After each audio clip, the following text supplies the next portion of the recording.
Which path, Brew? Which one do you want to go? This one? Okay. Morning, everyone. It's Friday, and I have a question for you.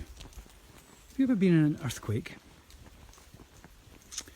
I was in an earthquake a few years ago. It was in Guernsey. It must have been about 2015, 2016, I think. Sitting in the study at the Manse in Guernsey, and all of a sudden, terrific bang! Very, very loud, and just the earth just shuggled, if you know what I mean, but just only for an instant. And well, at first I thought maybe somebody had hit a wall out in the lane, or I actually went through to the back of the house, to the kitchen, to see if the boiler had exploded, because the bang was so loud. Ailsa was coming back from the school, and she was driving down a road called the Rohays down the hill, and she thought she'd gone over something, or that she'd hit something on the road.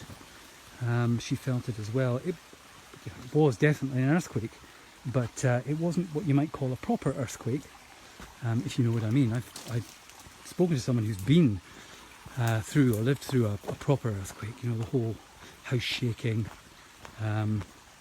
world moving sort of thing, and they talked about how disorientating it is, how frightening. I think one or two of us maybe feel that we're living through a kind of perpetual earthquake at the moment. The ground always moving, never just quite sure of our footing. And we moved, of course, in Scotland yesterday from phase 2 into phase 3 of the Scottish Government's route map, and that brings a whole lot of changes. Things that we weren't able to do, we're now able to do, but there are still restrictions, there are still a whole bunch of new rules and do's and don'ts to learn, and that's quite disconcerting. That's certainly true of the church's situation, because things that we thought were happening have now been changed. We thought we were going to be allowed to open from the 23rd of July. That's now been moved to Monday, to the 15th, if we're ready to do that, and obviously most of us aren't. That's not what we were planning for. The 2 metre distancing rule will be maintained in churches. We'd hope that might be eased a bit, but that's not. But we've also been told that there's probably going to be a fixed number of people that you're allowed in, but we haven't been told the number yet. We've been told there's going to be an easing on weddings and funerals and on numbers allowed to attend, but we haven't been told what those numbers will be. We haven't been told what we'll be allowed to do around working with children. We haven't been told what we'll be allowed to do around the sacraments, baptism and communion. Although I have to wonder at what point government gets involved in telling churches how to administer sacraments. But anyway, that's an argument let's not have today. So there's a whole lot of things that we are waiting for, and only when those things become clear, only when we have actual numbers, can the national church issue the new guidelines. And so what we're hearing at the moment is that won't happen until next week, and that's all dependent on the Scottish Government issuing these numbers.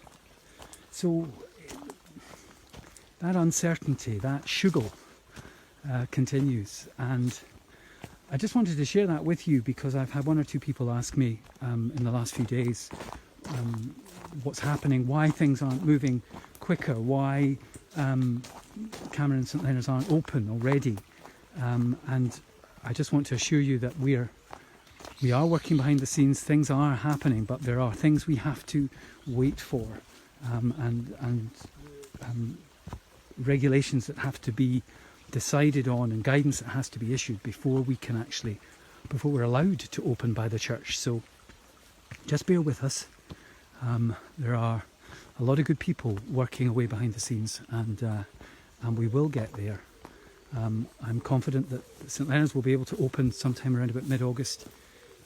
Cameron's a little less clear because there are particular circumstances around the hygiene requirements at Cameron, with Cameron Church not having a running water supply actually in the church building itself, but in the Sunday school. But we're working on that, and so we'll get there.